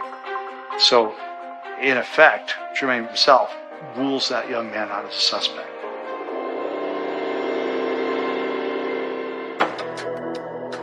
When investigators learned that Alicia had reached out to an ex, the same weekend she had planned to break up with Jermaine, detectives re-examined the relationship with her long-term boyfriend. Well, that was very concerning to us. We're looking for help here. We want to gain as much information as we can. But when detectives try to find out more details on their relationship, they're surprised by what they find. Her friends didn't really know much about him. Occasionally she would let slip some little thing, but he was her big secret. A lot of her friends really didn't understand why. It definitely was something that she kept under wraps. She was in another world when he came around. It was like nobody else existed. She was in love with him. To further probe the details of Alicia and Jermaine's relationship, detectives speak with Alicia's closest ally and confidant, her sister, Shaharez. And she reveals an alarming incident that occurred a month before Alicia disappeared. She called me and she said, "Can you please just come get me? Come get me right now. I need you to come get me right now." And she's like whispering. And she was like, "I'm in one of the bathrooms. I'm at one of his clients' house with Jermaine. And I don't want to be here." And I was like, "Oh my gosh, I'm getting up right now." At the time, the guy that I was with, I woke him up and I was like, "We have to go get my sister right now." Sometime after midnight, the couple drove 45 minutes to pick up Alicia. Lily came out of the house. She appeared to her sister and brother-in-law to be very nervous, very upset, and very fearful. They took her home that night. And I'm like, "What happened?" And she's like, "I just was trying to talk to him and he just got so mad and he put me on the bed and he was like smothering me. He was like choking me and like he started fighting me and I don't even know why." She said, "I want you to know this isn't the first time this happened." And I was like, "What do you mean?" And she was like, "This isn't the first time that he's like put his hands on me." And I said, "Well, you don't have to tell me everything. You don't have to if you don't want to, but I'm here for you." And she just got up and walked back into the living room. And we went to sleep.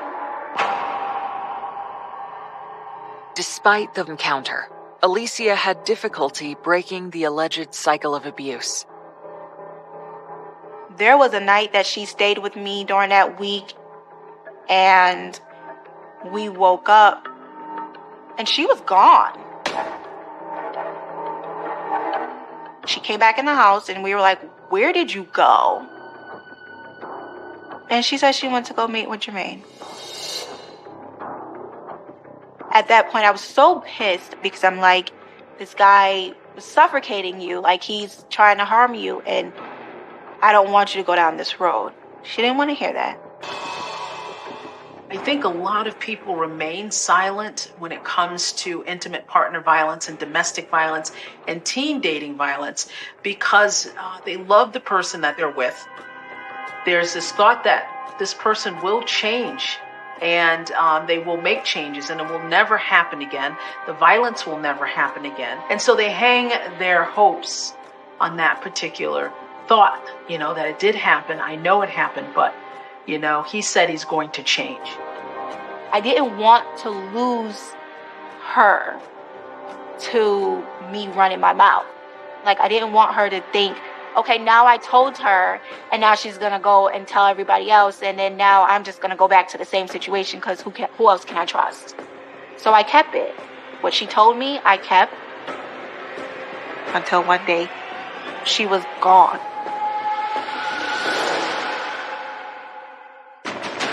The race to find Alicia. As time stretches on, the chances of somebody being found alive are not good. A family torn apart. As a mom, that was the most excruciating part. Just because there's just so much raw emotion.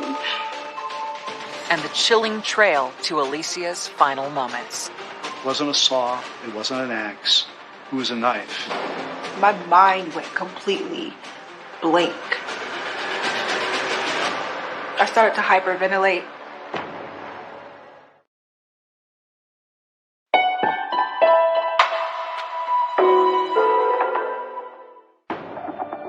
When Alicia's sister, Shaharez, tells investigators that Jermaine tried to strangle her sister a month before she disappeared, they are alarmed.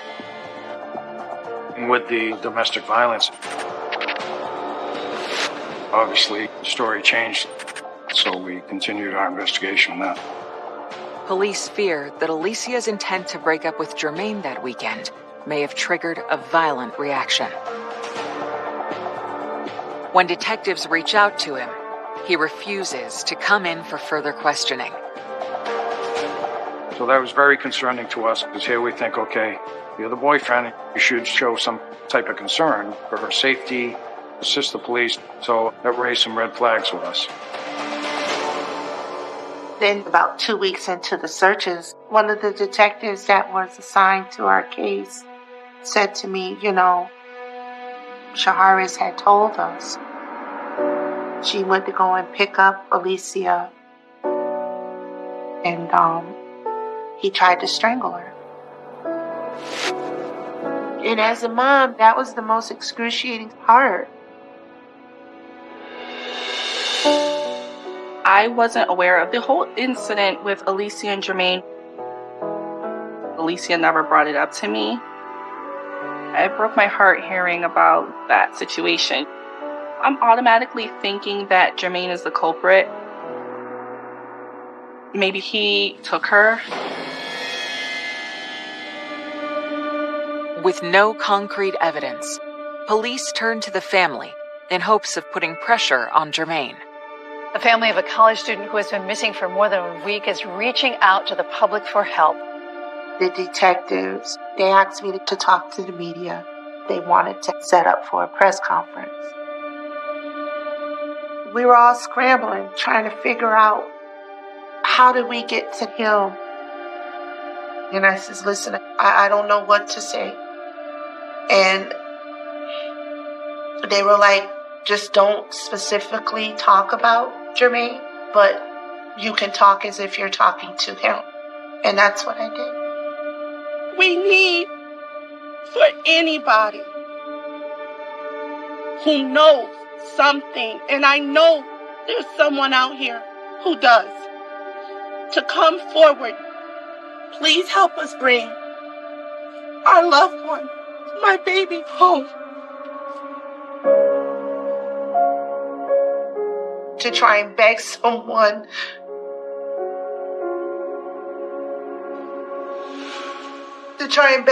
not to hurt your child.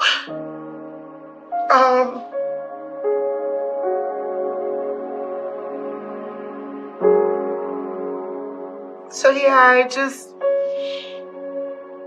but you do what you have to do as a mother. And I would have done anything. Anything. For her to be able to come home.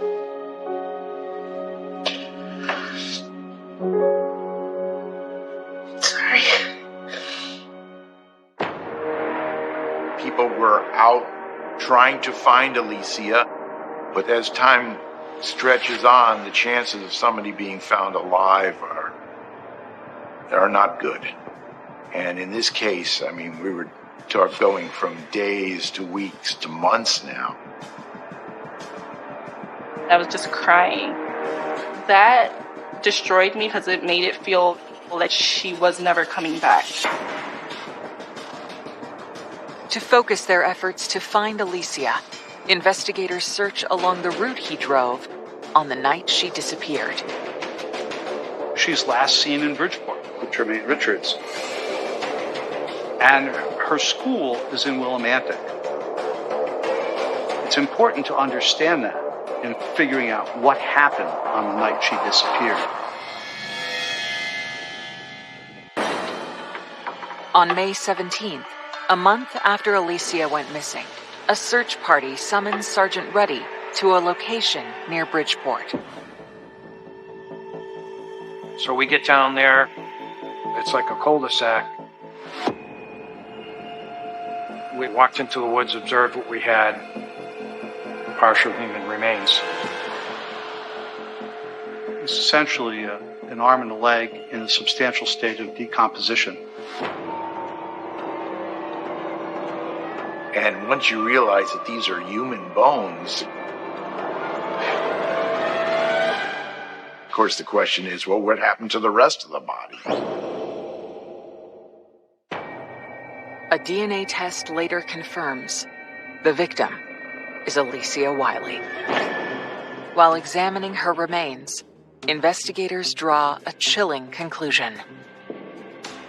The medical examiner determined that those remains had been disarticulated by an edged instrument.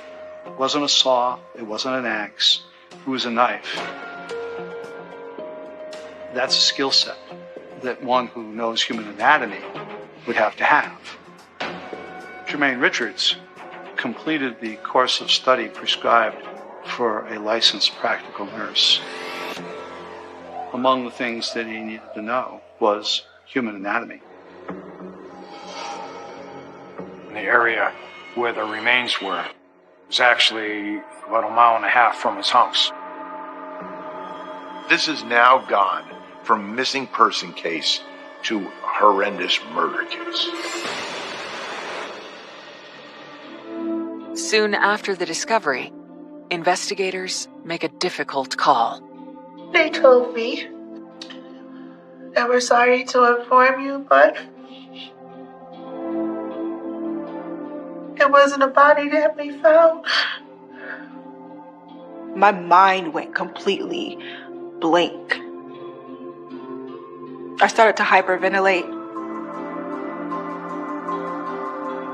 Not only did he murder her, he threw my baby away like trash.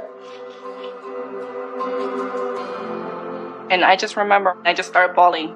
I just couldn't take it. To build a case against Richards, investigators re-examine his alibi for the day Alicia disappeared. The discovery of Lily's remains exploded his story about taking her back to Willimantic. Why would the defendant drive her all the way to Willimantic only to leave her off 2 blocks from the school? The added twist to this is that she had texted her friends at college that she was on her way back after breaking up with Jermaine. And that added to the mystery. And we have no idea who sent texts to Sade Burke. In all likelihood, it was not Lily sending those texts. On On May 17, 2013, police issue a warrant for Jermaine Richards' arrest. Tonight, police say Jermaine Richards of Bridgeport has surrendered to police. They say that Richards is charged with murder as well as kidnapping in the first degree. But District Attorney Joe Corradino must overcome daunting challenges to secure a conviction. There's no glove, there's no knife, there's no smoking gun, there's no blood stains, there's no DNA. All the things that normally you would find in a murder scene, there is nothing. There was a genuine concern that Jermaine Richards was going to get away with this crime.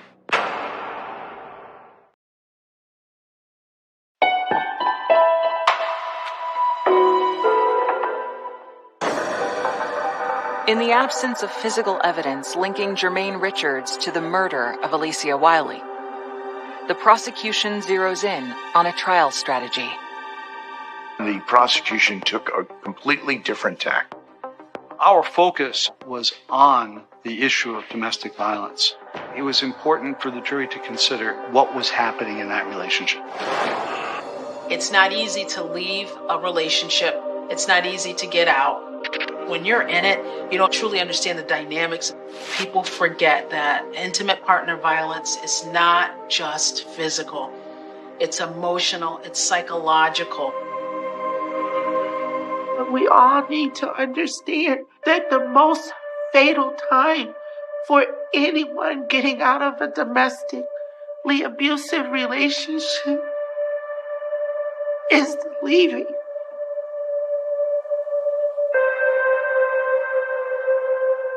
I didn't teach my girls that. I didn't know.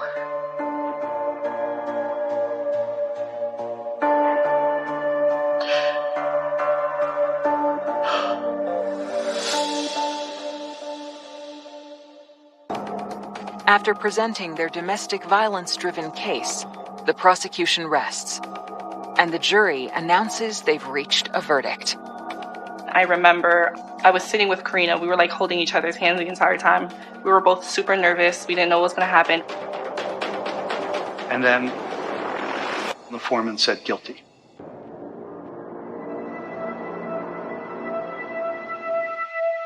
It was like a breath of fresh air. It was just thank God the entire time. Like, I was just so happy. I prayed so hard, so much. Like, that's all I can do was be happy. Like, finally. Finally. Jermaine Richards is sentenced to 60 years without the possibility of parole for the murder of Alicia Wiley. In the wake of the trial, Karina sets out on a mission to share her hardship and honor her beloved daughter. The horrific loss of her daughter didn't paralyze her. It didn't numb her. What it did was it motivated her.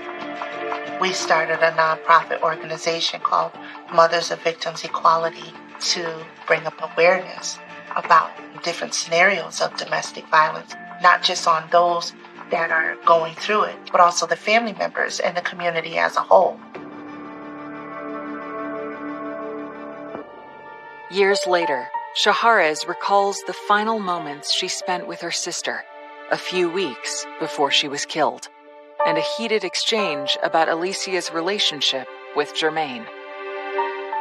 We just got into this like huge argument, and she was like, I'm so sick of this. I'm so tired of this. I couldn't understand what was happening inside. We were arguing, and it was like, it's not something that we haven't done before, and it was burning. I've never felt like that when I've argued with her, and I was like, I don't feel right letting her go, like us parting like this.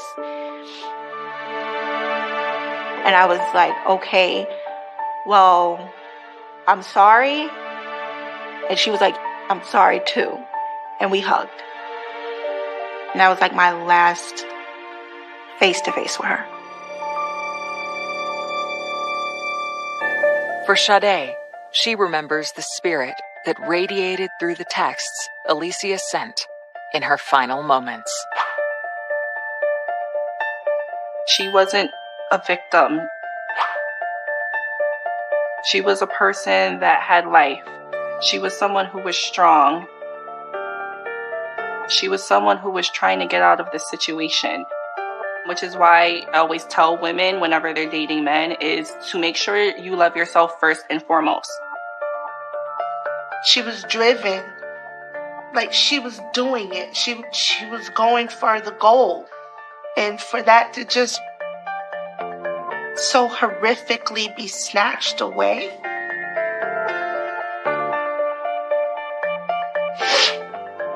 It just hurts, you know, it hurts.